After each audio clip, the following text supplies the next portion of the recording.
Takanas ta Kano gwamnatin Amurka da Faransa suka turo wakilai a karon farko a wannan jamhuriya ta hudu domin shaida rantsar da shugaban ƙasar Najeriya. Shin me hakan yake nufi game da makomar Najeriya a ƙarƙashin mulkin Tinubu? Za ku ji cikakkiyar amsa game da wannan lamari daga bakin Injiniya Ibrahim Abdullahi Waruri. Daga Warurism. Ai daga ranar da aka ce an rantsar da Bola Ahmed Tinubu, abubuwa guda biyu suna tabbatar muku da abubuwa guda biyu. Shine me? Rantsar da Ahmed Tinubu, abubuwa guda biyu sun faru da suke tabbatar da abubuwa guda biyu. Amurka tun da muka dawo wannan abin da wato jamhuriya ɗin ta nawace dai muka fara ta daga shekara ta 1999 Obasanjo ya fara zama shugaban Najeriya. Ya ci zaɓe, wannan babu shakka. Shekara ta 1999 an zaɓe shi, babu maganar maguɗi. Amurka tun da ya ci zaɓe ta gayyace shi tun kan a rantsar da shi, ta gayyace shi ya tafi White House da shi da su Abubakar Rimi suka goya masa baya. Daga Amurka suka zo suka sauka a Paris, daga nan suka dawo gida. Amma ranar rantsar da shi babu wani mutum da ya zo daga Paris, babu wani mutum da ya zo daga Amurka, abin da kuke kira a hukumance wato officially da turanci. Amurka ta turo wakili je ka a yi rantsuwa a rantsar da sabon shugaban Najeriya a gaban idanka da sunan kai wakilin Amurka ne. Amurka ba ta turo ba, Ingila ba turo ba, Faransa ba turo ba. Wanda ya gaje shi Umaru Musa 'yar aduwa haka, to Jonathan ya zo an yi zaben farko da shi da Buhari, aka ce shi Jonathan shine ya ci. Amurka ba ta zo, ba wani mutum da ta turo, ko da takarda ba ta turo ta wakilce ta ba, ballantana mutum ya zo da sunan gwamnatin Amurka. Amma a wannan rantsar da Tinubu nan, Amurka ta turo da wakili a hukumance ya zo a yi wannan rantsuwa a gabansa. Shi ne abu na farko da ya faru. Faransa ta turo da wakiliya, har yanzu ma tana nan, yau dinnan tana Ogun. A gabanta aka yi rantsuwar, bayan an yi rantsuwar tana zazzagawa, yanzu haka yau magana da nake tana jihar Ogun. Gwamnatin a Faransa ta turo da wakiliya a zo a yi rantsuwar a gaban idanta. To menene waɗannan abubuwa suke gaskatawa? Abubuwa biyu ne kenan. Wakilin Amurka, wakilin Faransa ba a taɓa yi ba.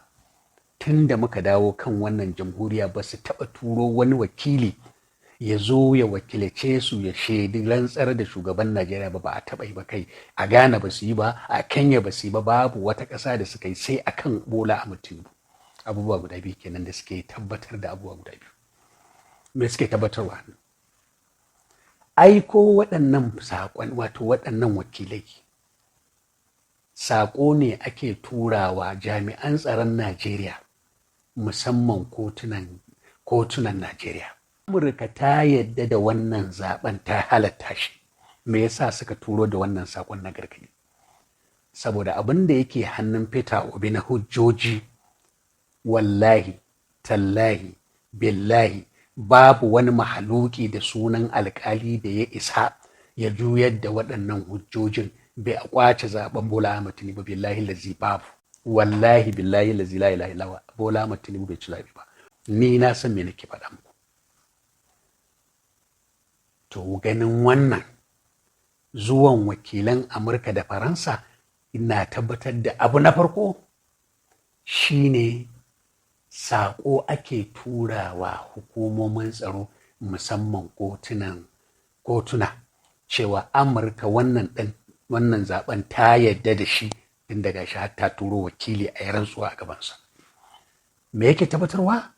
Shine wallahi babu kotun da ta isa ta soke wannan zaben. Shine saƙo na farko. Saƙo na farko kenan. Babu kotun da ta isa ta soke zaben Bola Ahmed Tinubu. Saboda haka ana tura mutanen Najeriya waɗanda suka damu, suka da gazgatawa cewa Ahmed Tinubu bai ci zaɓe ba, yanzu ana gaya musu sai dai su haɗe zuciya su mutu. Amurka ta halatta masa wannan zaben, kuma dole ne a ta halatta masa. duk shari'ar da za a yi dole a halatta masa. Saboda haka Peter Obi yanzu lamarin ba wai bai da gaskiya ba ne, amma yana so ko baya so an fi ƙarfinsa, babu abin da ya isa yi. Abu na farko kenan kafin in zo muku na biyu.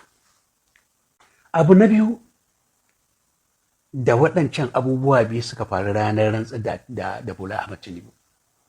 Abu na biyu shine babu yadda za a yi Amurka da Faransa, waɗanda tun shekaru 19 baya, saboda tun shekarar 2001, tun shekara ta 2001 Amurka da Faransa particularly suke da lissafi da hasashen ƙarshen Najeriya a matsayin ƙasa ɗaya shine shekara ta 2015. Daga shekara ta 2015 ƙarshen Najeriya ya zo, saboda bama-baman da suke da masaniyar suke binne. Najeriya za ta ruguje a matsayin ƙasa, ya ba su damar duk abubuwan da yake wato arewa maso gabar, shine jihar Borno zuwa Adamawa da wasu ɓangare na jihar Taraba, abubuwan da suke da bukatarsa a wannan wuri zai zama musu ganima. Haka daga Zamfara ya faɗo har cikin jihar Neja da wasu manya-manyan ɓangarori na jihar Kaduna zai zama musu ganima. Waɗannan ƙasashe da suke da hasashen rugujewar Najeriya tun shekara ta 2015 kuma ba su ɓoye ba, har sun furta wa duniya, su ne yau suka fito suke goya wa zaben Najeriya da wanda aka zaɓa, suka ma turo wakili izo ya zauna a rantsar da wannan shugaba a gaban gidansa. Kai ka san saƙon da ake tura maka, wannan shine abu na biyu da nake ce muku ya faru. Ana tabbatar maka da cewa wannan shugaba ya je ya sa hannu ya amince, za ka yi mana kaza, za ka yi mana kaza, zan yi.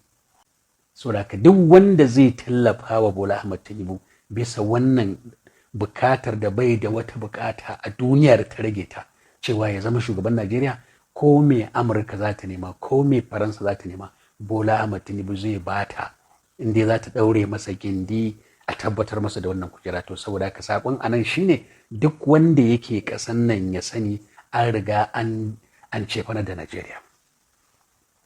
Sakon da wakilan kasashen nan da suka zo aka yi rantsuwan nan a gabansu, sakon da wannan zuwa na biyu kenan yake aika mana. Kotu bata isa ta soke wannan zaben ba. Sako na farko kenan. Sako na biyu, shugabanku ya je ya cefanar da wannan ƙasar, sai dai abin da Allah ya yi. Sai abin da Allah ya yi. Wannan ita ce maganar. So da kawacin magana da kuke magana yanzu gashi na wurare mu. Wannan gwamnati an riga an cefanar da ita na farko saboda bai ci zaben ba. Ana gama zaben nan kuma daman kun san ya bar ƙasar nan ya fita da sunan cewa hutawa ya je. Daga Paris zuwa America zai tafi aikin hajji, zai tafi umara. A nan ne kulle-kullen. Aka dawo yanzu Amurka ta turo da wakili.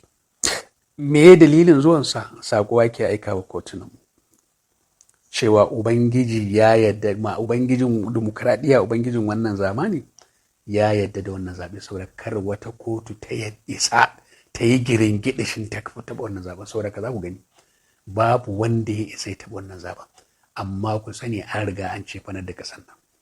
Ga maganar mai kun fara gani, ga ajandar mai kun fara gani, za ku ganta a security, za ku gani a maganar ilimi, sannan ɓangaren lafiya da aikin gona, waɗannan biyar ɗin za ku ga abin da zai faru. Sannan ku zara ido ku gaya za a yi zaɓen ministoci. Sannan kuma ina gaya musu na daga cikin ajandojinsu in sun karɓi mulkin ƙasar nan sun karɓa kenan, sai dai abin da Allah ya yi. Ko dai ya zama ƙarshen Najeriya ko kuma duk abin da zai faru sai dai ya faru. Sai dai ku zara ido, za ku ga me za ku gani. Za ku gani da idanku. Ƙarshen munafuncin arewa ya zo. Za ku ga abin da zai gudana.